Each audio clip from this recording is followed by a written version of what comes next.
formación y mi trabajo toda la vida ha sido con sismos, con terremotos. Soy sismólogo de formación, crecí como geólogo, pero mi adultez fue en la sismología. Y este asunto de cambio climático me empezó a picar un poco con las dos expediciones que hice a la Antártica, una en el 2013 y otra en el 2016. Y un poco eso me estimuló. Yo ya viejo me metí a estudiar otra vez, estoy sacando una maestría en Relaciones Internacionales con énfasis en cooperación científica internacional. Y el énfasis lo estoy haciendo, la tesis la estoy haciendo en tratar de que Costa Rica se adscriba al Tratado Antártico. Nosotros no somos parte del Tratado Antártico y el Tratado Antártico es una maravilla, realmente, y lleva todas las banderas de la política exterior de Costa Rica, la paz, la preservación, la investigación, y no somos parte de eso. Entonces estoy trabajando en la tesis en tratar de estimular al gobierno de que presente un proyecto de ley para inscribirnos al Tratado Antártico. Entonces todo eso me ha metido un poco en esta historia del cambio climático. Cambio climático es una realidad, o sea, no es algo ficticio, es real, y no solo es real, sino que nosotros lo provocamos, o sea, es antropogénico lo que estamos viendo ahora, y no es el único, o sea, cambios climáticos han habido muchos, vamos a ver en la historia geológica, pero hay que poner este cambio climático que nosotros provocamos en el contexto geológico para no usar la geología como excusa para decir, bueno, ya han pasado, ya ha ocurrido muchas veces, entonces, ¿de qué se preocupan? No, la preocupación es seria, y muy seria. Entonces, para entrar un poco ya en contexto, sí, todo eso está muy relacionado al tiempo geológico, y por eso voy a insistir mucho en cuestiones de tiempo geológico, porque es esa dimensión del tiempo la que le permite uno ver, no con los orejeras estas ojeras de caballo, sino con una perspectiva más amplia. Nosotros somos un accidente en la historia de este planeta, por no decir un error en términos de lo que representamos en un proceso natural de formación de este planeta. Entonces vamos a ver un poco cómo se creó la atmósfera, cómo evolucionó el sistema para crear una atmósfera, cómo ha cambiado esa atmósfera, el papel que juegan los gases en la atmósfera para modular el clima y el efecto que nosotros estamos provocando al final, y lanzaremos la pregunta si lo podemos revertir o no. Ese es el tiempo geológico, esa es la historia de nuestro planeta, son 4.600 millones de años, eso es una tercera parte de la historia del último Big Bang, la generación del universo. Se cree que pudieron haber varios Big Bangs, pero el último comenzó hace más o menos 15.000 millones de años. Nuestro sistema solar tiene 5.000 millones de años. Esta es la historia del planeta, el tiempo geológico. Nosotros, aquí hay que hacer un zoom de esta parte, de los últimos millones de años, y el tiempo que nosotros tenemos aquí habitado es más o menos el espesor de la línea, para que veamos la dimensión de lo que somos en la evolución de un planeta. Empezamos con un tiempo de más o menos unos 500 millones de años, en donde las condiciones del planeta, por eso se llama, no es por casualidad que este periodo se llama el Jadiano, que significa infierno, era un infierno, era una masa que se había formado a partir de la congregación de planetesimales, material completamente fundido. No había una atmósfera en ese momento, porque no había cómo sostenerla. Los pocos gases que se generaban eran completamente sacudidos por las tormentas solares, y fue hasta que comenzamos a generar un núcleo, donde hubo un colapso, la caída del hierro y níquel se fueron para el centro de esta masa, formaron un núcleo sólido, un balín de hierro y níquel rodeado por otra capa de hierro y níquel, pero en estado prácticamente líquido, y después la segregación de todas las capas. Y la clave ahí fue la diferenciación gravitacional. Los materiales más pesados iban al fondo y los más livianos iban a la superficie. Ya cuando teníamos una masa comenzamos a tener suficiente gravedad como para retener a los gases que se iban produciendo.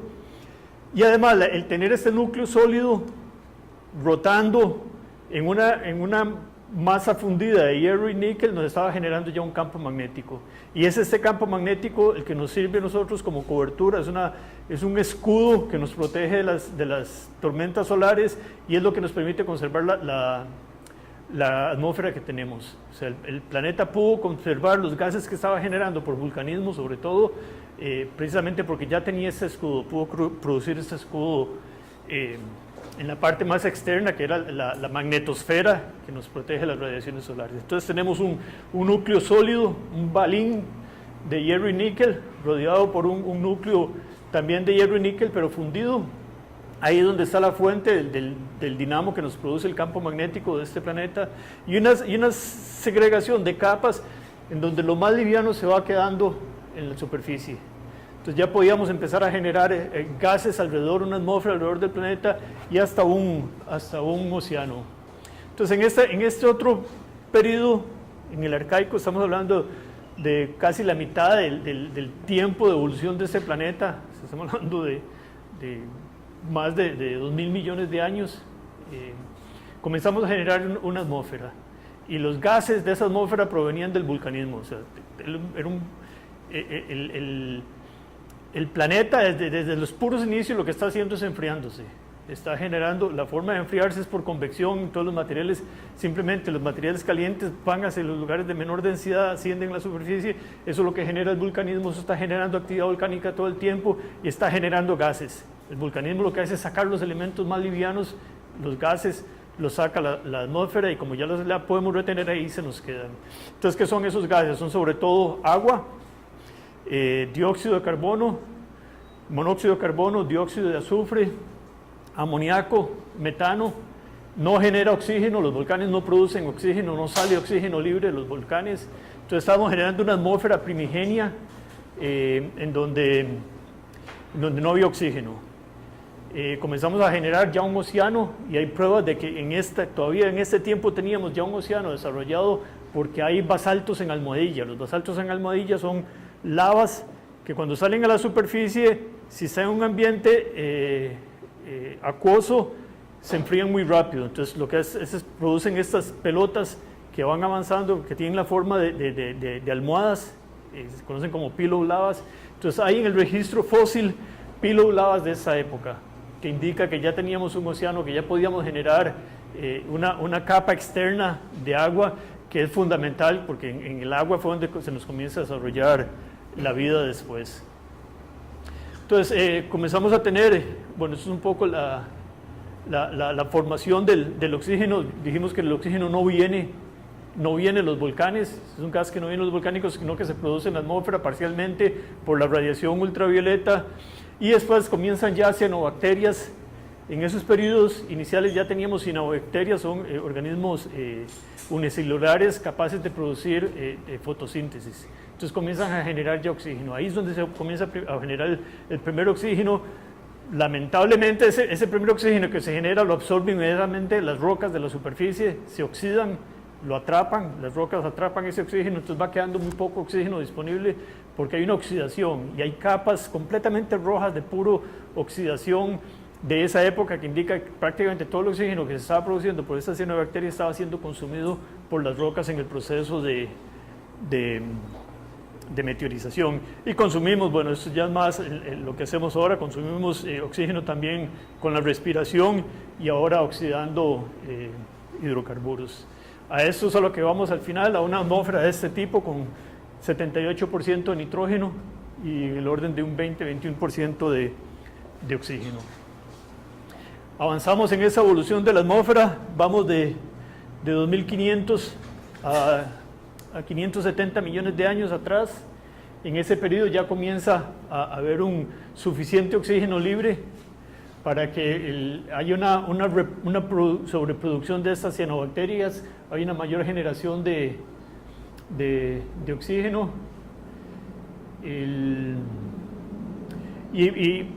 Pero aún así, esos niveles que les mostraba del orden de 20% de oxígeno en la atmósfera no se alcanzan sino hasta hace unos 400 millones de años. O sea, vamos todo el tiempo que requirió el planeta para formar algo que fuera más o menos estable y que generara las condiciones. Ya cuando se generan estas condiciones de suficiente oxígeno, se empieza a disparar ya la vida más como la conocemos, una vida más aeróbica. Antes teníamos una vida más, sobre todo dominada por procesos anaeróbicos. Es este periodo, volvemos aquí, de 5.000 millones de años al presente, una gran parte de la historia de nuestro planeta en donde había poco oxígeno.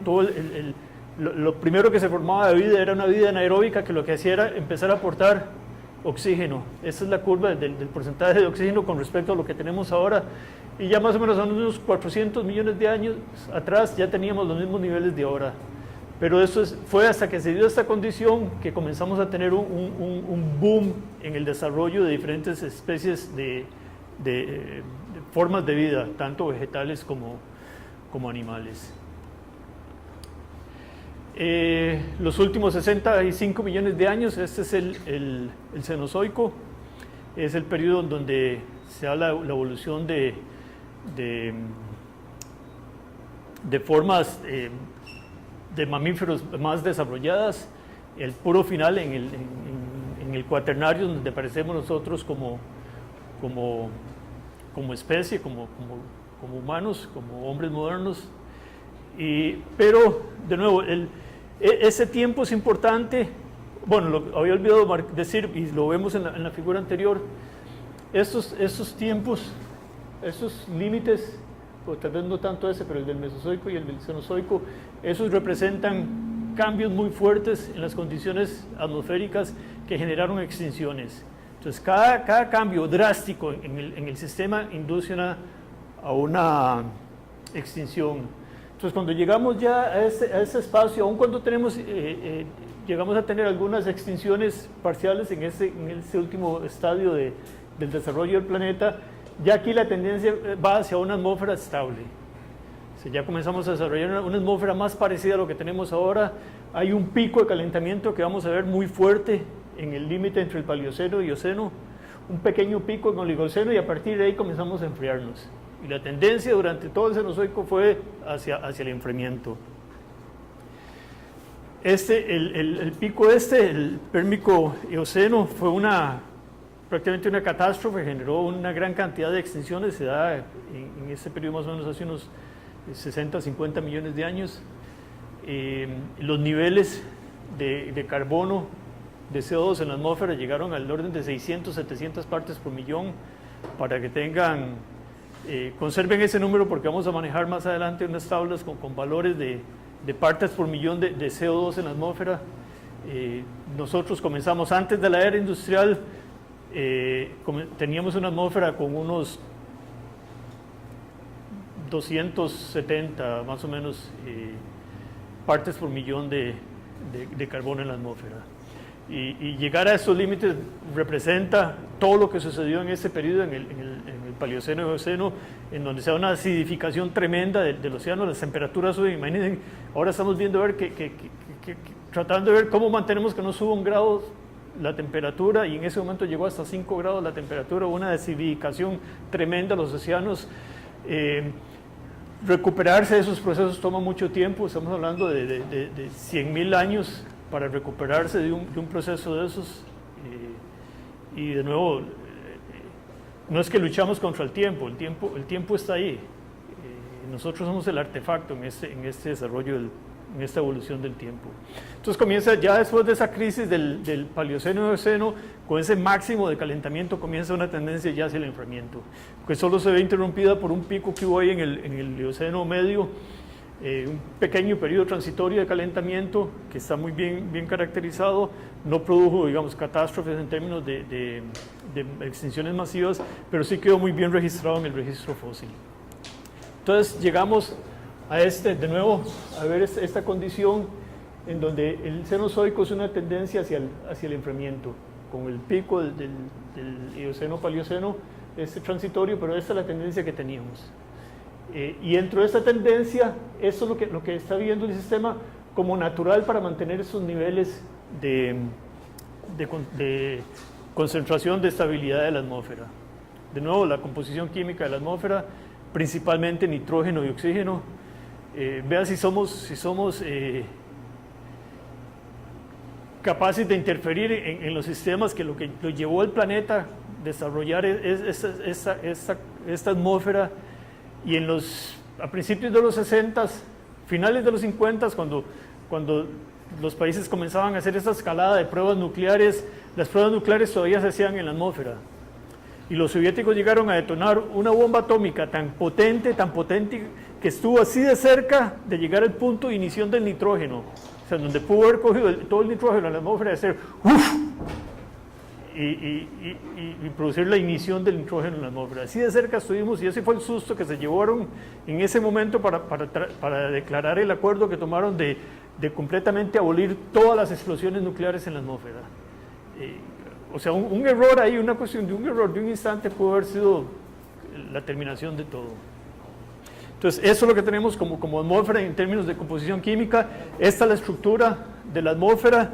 La mayoría de los procesos que nosotros conocemos como clima y tiempo, el tiempo atmosférico ocurren en la troposfera. Ahí es donde se da la generación de las nubes, la precipitación, los vientos. La capa de ozono está un poco por encima. Estuvimos afectándola en un cierto momento, inclusive con la aviación. Fue una de las razones por las que se trató de reducir y legislar un poco la aviación más allá de la velocidad del sonido. Bueno, conocemos los efectos que hemos tenido en el ozono, la ventaja que hemos podido tener de recuperarnos un poco de ese hueco que se había creado. El ozono es un gas de invernadero también, tiene el mismo efecto de gas de invernadero, y por eso inclusive algunos que tratan de criticar o oponerse al cambio climático dicen que no hay cambio climático, que no hay calentamiento porque hay partes de la Antártica que se están enfriando. Y sí, se están enfriando porque hay un hueco de ozono que no permite que el calor se conserve, y ahí más bien hay una pérdida de calor, pero no es porque no hay calentamiento a nivel global. Eso es una cuestión muy, muy local. Entonces, la atmósfera no tiene límite, no se puede decir que la atmósfera termina a una cierta distancia, porque mientras haya todavía efecto de gravedad y se puede atrapar una molécula de gas, esa molécula de gas pertenece a la atmósfera en el sentido estricto. Pero más o menos el 80-90% de la masa de la atmósfera está en esta región. Y aquí es donde se acumulan los gases de invernadero y donde se da el proceso de invernadero, que es, supongo que la mayoría de ustedes lo conocen, hay una radiación solar que sirve de fuente de calor, penetra, estos gases son transparentes a esa radiación, entonces pasa como radiación, pasa sin ningún problema, calienta la superficie del planeta, y ese calor sale como una radiación infrarroja, que ya los gases invernaderos ya no son transparentes a eso. Entonces hay un calentamiento de esa capa de atmósfera. Igual hay parte de esa radiación que calienta los gases, parte de ese calor se pierde, se devuelve como infrarrojo, pero el que entra como infrarrojo se queda ahí como infrarrojo y se queda como calentamiento. Entonces, cuanto más gases tengamos en esa capa, más opaco será nuestro sistema atmosférico hacia la irradiación de calor, y el calor se nos va a quedar acá. Otro efecto que dispara ese calentamiento es que al haber calentamiento se empiezan a derretir los glaciares, empieza a derretir el hielo. Entonces, una superficie blanca que no se calentaba, simplemente cogía la energía que irradia el sol y la refleja, eso se llama el albedo, la refleja y simplemente no se convierte en calor. En el momento en que quitamos esa capa blanca, bueno, vamos a exponer una capa que sí se caliente y que va a contribuir más al calentamiento. Entonces estamos disparando el sistema, retroalimentando el sistema. El clima son variaciones en periodos de tiempo muy grandes, son cambios atmosféricos o son condiciones atmosféricas que se mantienen por mucho tiempo en ciertas regiones y son relativamente constantes. Las condiciones del tiempo es lo que pasa todos los días, es el cambio de temperatura, de presión, de velocidad del viento, dirección. Ese es el tiempo y ese es el clima. El clima cambia, y sí cambia, y cambia por varias razones. Cambia por aspectos puramente de rotación y de oscilación del eje. El clima está prácticamente condicionado por la rotación del planeta. Las variaciones del clima están relacionadas con la oscilación del eje de rotación del planeta. Tiene ciertos ciclos. los cambios los produce la rotación, pero lo modifican las emisiones volcánicas. Por ejemplo, hemos tenido erupciones volcánicas que nos afectan el clima parcialmente, erupciones como Tambora o Krakatoa, que generaron periodos sin veranos, con enfriamientos muy grandes del planeta, porque se produjo tanto material en la superficie que no penetraba el calor realmente. Entonces más bien ciertas regiones del planeta se enfriaron. Esas modificaciones, hay periodos geológicos en donde ha habido decenas de miles de años con una gran actividad volcánica que produjo variaciones muy fuertes en las condiciones atmosféricas y produjo también extinciones, cambios en las manchas solares, cambian la intensidad de la radiación. Y lo otro que cambia, que modifica el clima, son los gases de invernadero. Y es, digamos, el punto en donde queremos entrar más en detalle. Esas son las variaciones, estas oscilaciones del eje de la rotación de la Tierra. Tiene varios periodos del orden de 25, 26 años, 12.000 años en ciertos momentos. Eso genera una variación en el clima. Los cambios climáticos han existido en el tiempo geológico, aún ya en este periodo en donde ya se vuelve más o menos estable la atmósfera, las condiciones son más o menos estables, ya comienza a tener variaciones más cíclicas en términos de la frecuencia y en términos de la amplitud. Tenemos un ciclo de carbono, el carbono como uno de los elementos o como los compuestos más, como CO2, más importantes como gas de invernadero. Lo producimos con la combustión de hidrocarburos, lo producimos con volcanes, lo producimos con nuestra respiración. Y se atrapa con formación de carbonatos en el océano, calizas por ejemplo, o puede quedar como turberas atrapados también en el suelo. Hay un cierto ciclo del carbono en ese sistema. Hay periodos en donde hay geológicos en donde hubo una generación muy grande de carbonatos, de calizas por ejemplo, que es un excelente secuestrador de carbono. Entonces, ¿qué es lo que tenemos más o menos en el último medio millón de años? Son ciclos en donde ha variado la concentración de CO2 en la atmósfera, y cuando lo correlacionamos con la temperatura vemos que es una correlación casi de 1 a 1. Entonces, ahí tenemos una prueba muy clara de que la temperatura de la atmósfera, la temperatura del planeta está sincronizada con las concentraciones de CO2. O sea, es claro que el CO2 es uno de los condicionantes para los cambios de temperatura en la atmósfera. Y podemos ver aquí, ya podemos empezar a ver los valores. Antes hablábamos de esa crisis del Paleoceno y Oceno de 600, 700 partes por millón de carbono en la atmósfera. El ámbito en donde se estaban moviendo estas oscilaciones son en el orden de unos 270, de 170 a 270, estamos hablando de unos 100, más o menos 100 partes por millón que ha permitido en nuestro sistema natural, nuestro planeta, en el último millón de años, para oscilar y mantenerse como un sistema de equilibrio. Y ustedes conocen el principio de Le Chatelier. Es un principio natural que dice que en el momento que se introduce un agente perturbante en un sistema natural en equilibrio, el mismo sistema va a tratar de eliminar el agente perturbante. Entonces esto todo está controlado por el principio de Le Chatelier. Si empieza a haber un incremento muy grande, se estabiliza con una reversión del proceso. Entonces vemos, por ejemplo, ya la última, en esta etapa de enfriamiento total tuvimos ciertas glaciaciones. Esta es la última glaciación, más o menos hace 22.000 años. A partir de ahí comenzamos uno de estos ciclos de calentamiento temporal, de esta ciclicidad. Hay fundición de glaciares, hay calentamiento del mar, mucho del levantamiento, gran parte del levantamiento del nivel del mar no es porque se derriten los glaciares, es porque el agua se calienta y se expande. Es la expansión térmica del agua la que produce ese levantamiento del nivel del mar. Pero hay una contribución fuerte de glaciación. Y hace más o menos 6.000 años entramos en una etapa ya de estabilización del sistema. Esto lo que apunta es a otro ciclo ya de enfriamiento, como un sistema natural, como una respuesta a un sistema natural. Veníamos con tasas de levantamiento del nivel del mar del orden de 0.8 milímetros por año. En los últimos 6.000 años empieza la era industrial, comenzamos a meter carbono en la atmósfera, comenzamos a calentar la atmósfera, comienza a subir el nivel del mar, pasa de 0.8 a 1.8 milímetros por año. Aquí ya podemos ver que el efecto del carbono en la atmósfera ya desde principios del siglo XX se podía ver que ya estaba teniendo un efecto.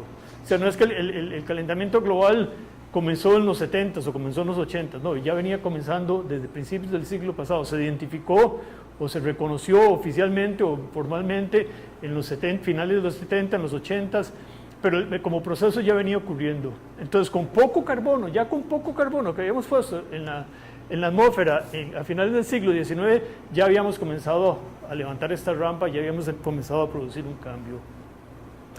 Estos son los últimos 1000 años de concentración de carbono en la atmósfera. Vemos que teníamos un sistema más o menos constante en el orden de 270 partes por millón. Comienza la era industrial, comenzamos a quemar cualquier cantidad de hidrocarburos y comenzamos esta rampa fuerte. Es una rampa muy, muy fuerte. Esta es la curva de Keeling. Esto es un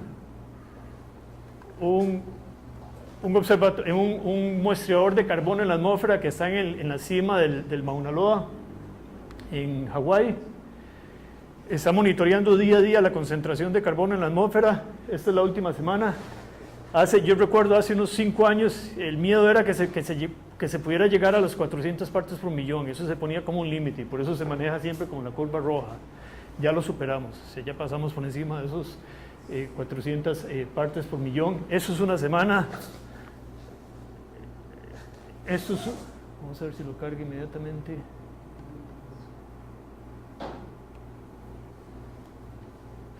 Esto es durante el último mes. Si lo vemos, quiero mostrarles.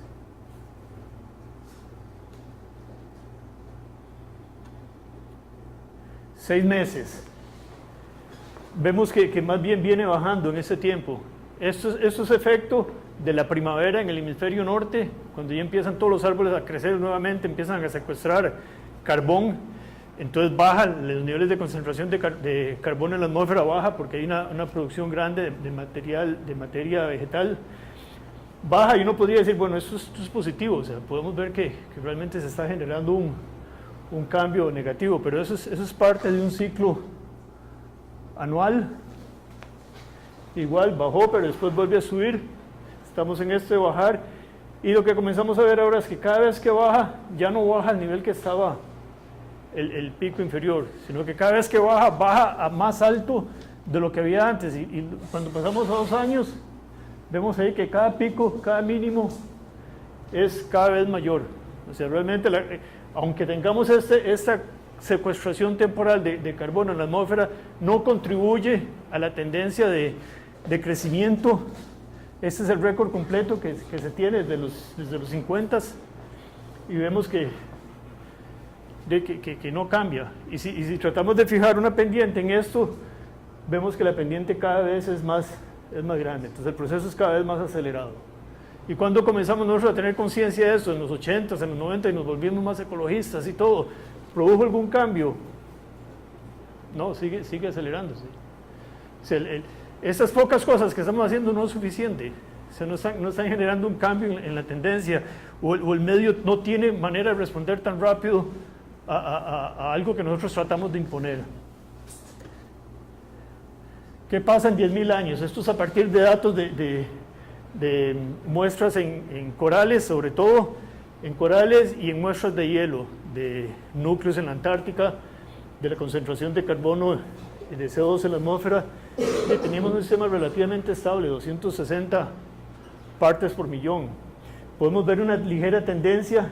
Esto es muy probablemente los humanos quemando leña para cocinar, las primeras influencias de nuestras civilizaciones tratando de cocinar sus alimentos, quemando carbón, quemando plantas. Algo estábamos poniendo y después está la era industrial. O sea, esto es una catástrofe, eso es algo a lo que un sistema natural no puede responder. O sea, y si lo vemos 800.000 años, estas son las oscilaciones, estos son los cambios climáticos que han ocurrido. Cambios climáticos hay, y los han ocurrido en el pasado, pero vemos que hay un condensador aquí que mantiene esto estable, que lo deja subir hasta un cierto nivel y hasta que encuentra que ya ese nivel no está en equilibrio y busca equilibrarlo. Esta es la amplitud que se mantiene.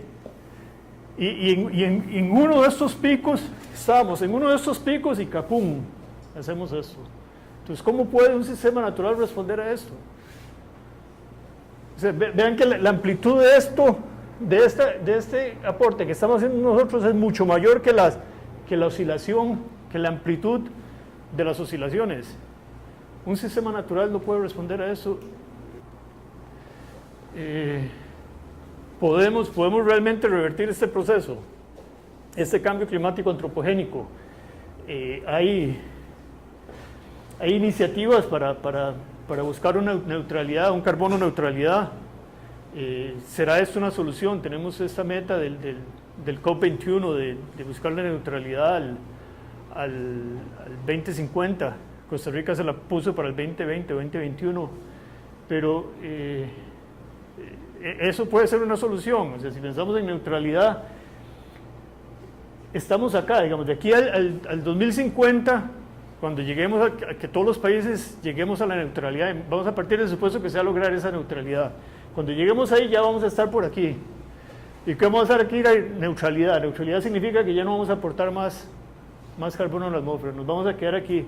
Pero si desde un principio, desde el principio del siglo XX ya estábamos generando calentamiento, imagínense cuánto calentamiento vamos a seguir generando teniendo carbono neutralidad. O sea, carbono neutralidad no es una solución, no es lo que va a detener el proceso. Definitivamente eso no es una solución, es un aporte pero no es una solución. Hay que ir a carbono neutralidad, carbono negatividad. Si no nos vamos negativos, si no secuestramos ese carbono, si no lo sacamos de la atmósfera, solo así podríamos tal vez revertir el sistema, el proceso. De nuevo, no quiero dejarlos así como muy deprimidos de que no hay marcha atrás. Hay iniciativas que se están haciendo.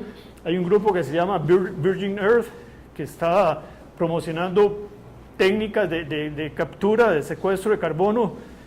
Recompensa $25 millones, por si a alguno le interesa, piensen. Ver cómo podemos secuestrar este carbón, inventemos árboles artificiales que podamos coger y plantar árboles que no duren 40 años en crecer, sino que duren 3 días, 4 días, que podamos fijar todo ese carbono de alguna forma, que podamos utilizar ese material para la construcción, para no tener que generar cemento y no estar produciendo más carbono. Hay que secuestrarlo y nada hacemos hay iniciativas. Por ejemplo, unas fibras saturadas en una resina que tienen la capacidad de absorber el CO2 muy eficientemente. Pero usted coge esa resina y tiene que exprimirla, después de extraer ese carbono, comprimirlo y buscar un lugar donde meterlo. En cuevas o enterrarlo. Ya se está haciendo en pozos y se utiliza para aumentar la permeabilidad en los pozos petroleros, tratar de recuperar pozos petroleros, inyecta CO2. Eso produce un fracturamiento del reservorio y mayor migración de hidrocarburos, pero se está usando para generar más hidrocarburos. Entonces nos estamos disparando por la espalda. Y además de que produce terremotos, el fracking, ya vemos lo que le está pasando a Oklahoma, que pasó de no tener sismos a tener sismos de magnitud 4, 2, 3 por mes, precisamente por este fracking. Entonces, tenemos que pensar, o sea, hay que buscar mecanismos de ver cómo capturamos estos experimentos que se hacen de estas fibras saturadas en una resina para absorber. Son muy efectivas, pero de nuevo, nada hacemos con ir y poner fibritas y resinas en la atmósfera para atrapar 5 partes por millón cuando tenemos 200 partes por millón generadas en una fábrica de cemento a 3 kilómetros de distancia. No, hay que ir a las fuentes o capturar el carbono ahí, o simplemente que no salga, detener esos procesos, detener la quema de combustibles, buscar mecanismos. Si hay que quemar los combustibles, bueno, atrapemos el carbono ahí mismo, pero hay que hacer algo. Neutralidad no es la solución.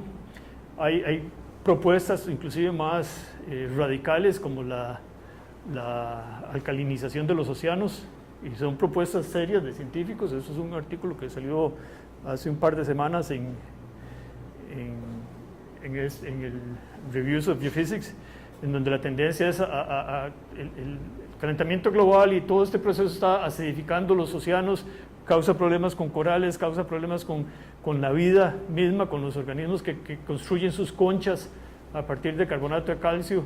Entonces hay una propuesta para tratar de alcalinizar los océanos, para revertir un poco el problema y convertirlos en trampas de carbono. Pero eso es meterse en algo en lo que no sabemos qué efectos puede tener a futuro. O sea, es meterse con la naturaleza sin saber cómo le van a pegar a uno después de vuelta. O sea, es algo muy peligroso. Para mí esto es una propuesta muy peligrosa porque no sabemos qué efectos al final puede tener. Es volver a introducir un cambio es como cuando metieron culebras para quitar los ratones y después quién quitaba las culebras y metieron, y ya tenemos muchas experiencias de eso, donde el hombre se la pela y trata de arreglar la torta y se la vuelve a pelar arreglando la torta, y esa es la torta más grande. Entonces, no sé, el mensaje es: pensemos, busquemos una forma. Hay $25 millones ahí, si les interesa, de propuesta, pero el cambio hay que hacerlo.